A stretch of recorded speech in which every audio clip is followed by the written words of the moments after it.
Hey everyone, Alpha Republic here, coming at you with a unboxing video of our first time ever unboxing Phoenix Customs from Adam.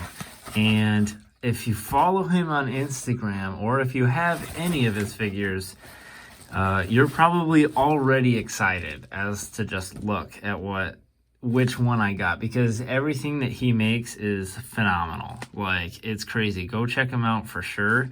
He's an incredible customizer, and I don't know. I just love looking at all his products, and I have ordered more of his products. But this is something that I've been sitting on for quite some time. I got it. I ordered it I think at the beginning of 2020, so over a year ago, and I think I waited like 8 months or so. It was quite the wait, but I'm excited to see if it was worth it. I already know it is, but let's go ahead and look and see what Phoenix has come up with this time and see what we got here. So go ahead, opening it up.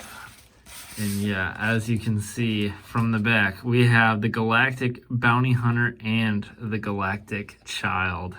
So let's go ahead and look. Let's start with Din Djarin himself, the Mandalorian. And let me just also say, just since we're talking about the Mandalorian a little bit right now, what a fantastic show. I don't know, it's, in my opinion, the best thing that's happened to Star Wars since probably the Clone Wars. Oh my gosh. Look how cool that looks. That looks amazing. And his Beskar armor too. It's kind of interesting. It's he's got his normal pad there, but you can see the sheen underneath. It's got the Mudhorn signet on the left there, and his little gauntlet on the side. Same thing. It's got, you can even see the little whistling birds.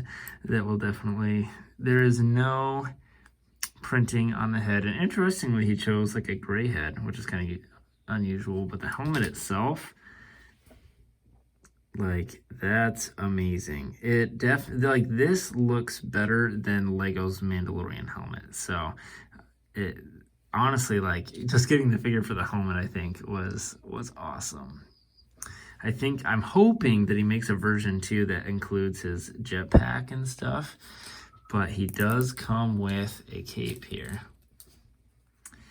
So let's go ahead and get that on him, because he definitely needs that. Let's see, get that down. Nice cloth too. And you can tell, if you have enough cloth pieces from different companies, you can totally tell which ones are quality and which ones kind of are less quality. Oh, he looks so good.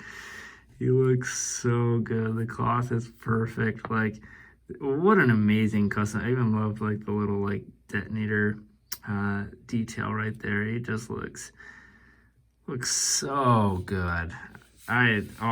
He looks so good. And then he did come with, I think this is just the Brick Arms weapons pack. I could be wrong. I don't think that was custom, as far as from him specifically. So, man. And also, since we're talking about the Mandalorian, I wish he used his rifle more. I know he's a big fan of the pistol, of kind of the hip blaster, but oh man, this whenever he pumps out the rifle with the disintegration, I hope we see more of that in season 3, because I thought that was such a cool aspect of season 2. So, and then he's got his signature blaster right there, what we usually see him wielding, as well as the fob, the tracking fob that the bounty hunters use, and that's super cool. Oh, see if I can get it in his hand here. There we go. Yeah, it just looks so cool. You guys just have to tell me what you think of this Mandalorian figure. But this is the first one. I do have the official Lego one, which I'm not even going to whip that out to compare, because there is no comparison whatsoever. This is just phenomenal. So let's go ahead and put Din Djarin himself over here. Get this, and nice packaging too. Like, I always like the sturdy. I mean, it's got a cool galactic bone. I mean, it's got everything. Like, I'm a sucker for good presentation on top of quality product. So let's go ahead and check out the Galactic Child. And I think you could get him a couple different ways. And I basically got the most expensive version that you could get him, because he came with this awesome custom pod. Let's see. So there's the child, Grogu.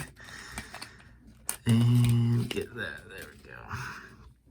So here we got this pod, which is super cool. Like, yeah, it's awesome looking. This is kind of what it looks like going around. It almost looks like it's two pieces, but I don't want to rip them apart if it's not. But super cool. It looks like it is just like one piece, so it doesn't have like a sliding aspect, which would be very difficult to pull off. So but that would be cool at some point if they were able to do that. And then here we go, baby Grogu, just awesome. And oh, look at that, his head does indeed pop off. So we got headless Grogu here.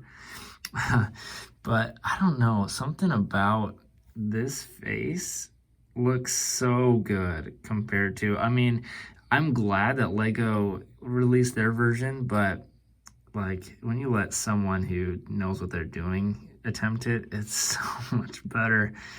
It looks amazing. So what a cool, and then he does have, you know, the space to be able to just plop right in his, and there's kind of, it's not a stud, but it's kind of like a stud in there, just a circular thing for him to kind of peg in. But let's see. Oh, he does stay. Look, he stays in well too. Nice design. So that's kind of what he looks like in his pod. Very cool. Grogu, I'm very curious to see where Grogu and Luke and how Grogu will re-enter the scene. I'm sure he will. It's just a matter of how Filoni and Favreau decide to do that. So that's kind of what they look like together. Squad goals. Oh man, so cool. So yeah, I mean, there's not too much more that I can say about these other than I now just get to enjoy the two of them together. But I just think these are amazing custom figures. And unfortunately, and fortunately, I think a little bit, is when Phoenix does his runs, he doesn't restock his stuff. So once it's gone, it's kind of gone, which I can understand why people might be really frustrated about that, because if you miss out, then you miss out.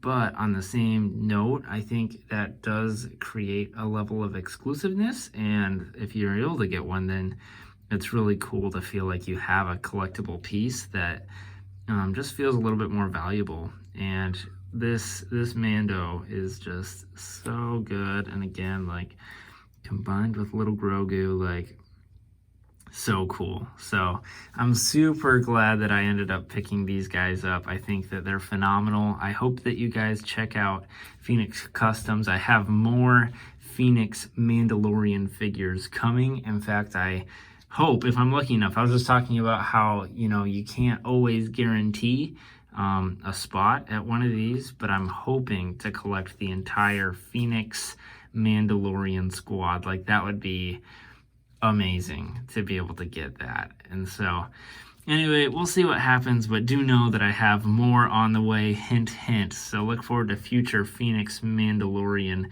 customs. And of course, I mean, I say this all the time, and I do have like long-term plans of making, like, I want to use every single one of my custom figures at some point. I don't know how I'm going to do it, and I don't know what kind of mocks I want to create and stuff like that. And that's probably like way off in the future, and I've been saying it forever. But at some point, I just know that I will. Like, these figures are too cool not to somehow utilize in some kind of mock, and I definitely need to think about how I want to do that. So I might actually probably leave a comment down below asking for your input on how would you integrate these two figures, as well as the other Mandalorian figures that Phoenix has made, and I'm sure that he will make more in the future. I'm really hoping for a version 2 Mando with a jetpack, or maybe with like an accessory. Like, that would be awesome. So anyway, hope you guys enjoy the unboxing. I have way more stuff to get through to show you guys. So anyway, as always, I will see you guys in the next one. Peace.